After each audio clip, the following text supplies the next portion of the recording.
Honestly, I've never seen anything like this. Kirk Ferentz is one of the most respected and best coaches when it comes to PR, so this move was honestly shocking. It wasn't widely publicized, but a few days ago I stumbled across an article which talked about the way he treated one of his backup quarterbacks. Ferentz is a guy who rarely says the wrong thing and ever gets in trouble, but this comment went a little bit too far, and he admitted it. Unfortunately, it led to a very promising player leaving the program and will leave a sour taste in the eyes of some people's mouths.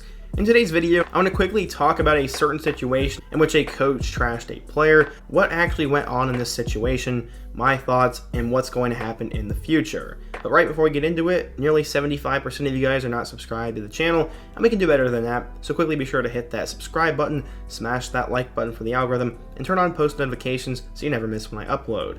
Now, let's get started. So, the player we're going to be talking about in today's video is Deuce Hogan, but who is he? Well, he arrived at Iowa as a 4-star recruit according to Rivals, but he was a 3-star on 24/7 Sports. He came out of the state of Texas and threw for nearly 3,000 yards and 30 touchdowns as a sophomore and decided to commit to the Hawkeyes and become the first member of their 2020 class. He would later blow up and even got a Georgia offer, but this is why he ended up sticking with the Hawkeyes. He said, quote, "You only get a chance to commit to play college football one time, and that's a big decision. For all big decisions, you have to have the right formula, whether that formula be winning a state title or choosing your future spouse, or in this case, choosing your future school. Here's my formula for choosing my future school. The first thing I did was ask God, where can I be used the best? Where can I impact the most people? And where can I change the most lives? The second thing I asked was about the people and the relationships. They're a huge part of life. The last part of the formula is different than most of my formulas.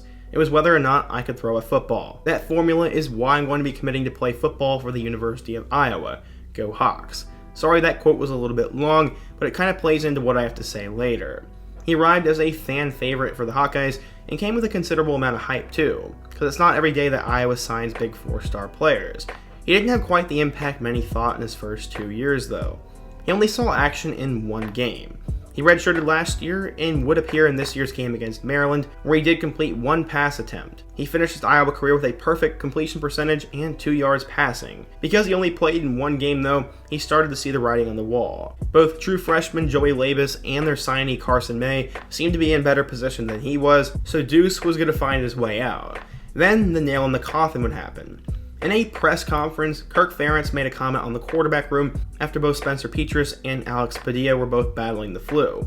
He said this, quote, "If it was Deuce, with all due respect to Deuce, I might have stayed in Iowa City." Yeah, maybe that's not the best look to jokingly trash your player who could be your future starter or your quarterback for that game. So how did him and his family react? You could probably tell that they were not too happy. His mom came out publicly and said, quote, "Deuce did not leave because of playing time. The head coach slandered him in a press conference. This was very out of character for the head coach, and I know he was trying to be funny, but unfortunately, there was no backtracking on his mistake.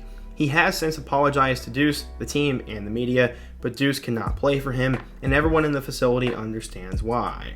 Ferentz is shooting himself in the foot for saying this, as he publicly came out and said this was not the best idea, and this was a joke that was taken the wrong way and maybe went too far. He said, quote, "In retrospect, I wish I had not named the name." He said he wished everybody had laughed, and that was not the type of thing he should have said, because at the end of the day, he's not someone who wants to put a player through the media and say something hurtful or malicious towards them.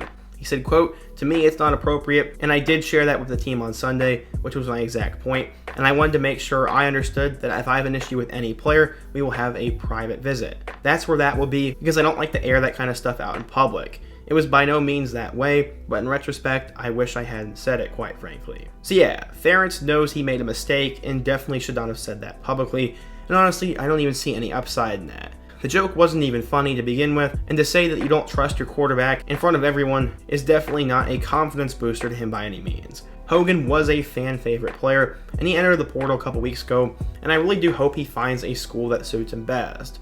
If I had to guess, he's going to go back down to Texas, but maybe there's another Power 5 school or a good program from around the country who's willing to take a flyer on him. Hopefully Ferentz learns from his mistake here and that there isn't too much bad blood between the two, but I just thought I'd bring you guys to light on this situation as it wasn't widely publicized, and I thought it'd be an interesting story to hear. What do you guys think though? Do you think what Kirk Ferentz said was wrong? What's your opinion on the situation?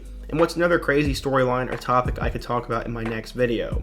be sure to let me know down in the comment section, smash that like button for the algorithm, and check out all my other videos on the end screen, including my video about the rise of Riley Moss. I hope to see you guys again soon, but until next time, peace.